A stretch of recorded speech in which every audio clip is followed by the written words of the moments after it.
নমস্কার বন্ধুরা। তো গতকাল হরিণঘাটা থেকে 500 গ্রামের চিকেন ললিপপের যে প্যাকেটটা পাওয়া যায় ওটা কিনে নিয়ে এসেছিলাম। 500 গ্রাম 100 টাকা দাম নিয়েছিল। সেটা এখন আপনার খুলে পরিষ্কার করে ধুয়ে ক্লিন করে নিয়েছি। সেটা এখন আপনার সামনে দেখাবো কী করে ম্যারিনেট করতে হয় ললিপপ। তো দেখতে থাকুন। প্রথমে দিয়ে দিলাম ভিনিগার, সুন্দর করে 1 চামচ ভিনিগার দিলাম, 1 ছিপি বলতে পারেন, 1 চামচ একই ব্যাপার। পেঁয়াজ কুচি, লঙ্কা কুচি, আদা কুচি, রসুন। তারপরে দিয়ে দিলাম এবার আপনাদের জিরে গুঁড়ো, ধনিয়া পাউডার, শুকনো লঙ্কা বাটা পেস্ট, যেটা যাই বলুন না কেন ওটা দিলাম। তারপরে ধনিয়া পাউডার দিয়ে দিলাম 2 চামচ, হলদে পাউডার দিলাম, কাশ্মীরি মির্চি দিয়ে দিলাম, সামান্য পরিমাণে চিলি সস, সামান্য পরিমাণে সয়া সস, সামান্য পরিমাণে কেচাপ দিয়ে দিলাম।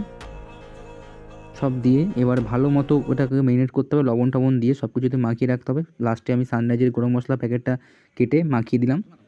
তো এটা প্রায় মাখিয়ে 2 থেকে 3 ঘন্টা রাখলে সবথেকে ভালো হয়। তো আমাদের হাতে সময় কম ছিল, সেই জন্য আমরা মাত্র 1 ঘন্টা মাখিয়ে ফ্রিজে রেখে দিয়েছিলাম।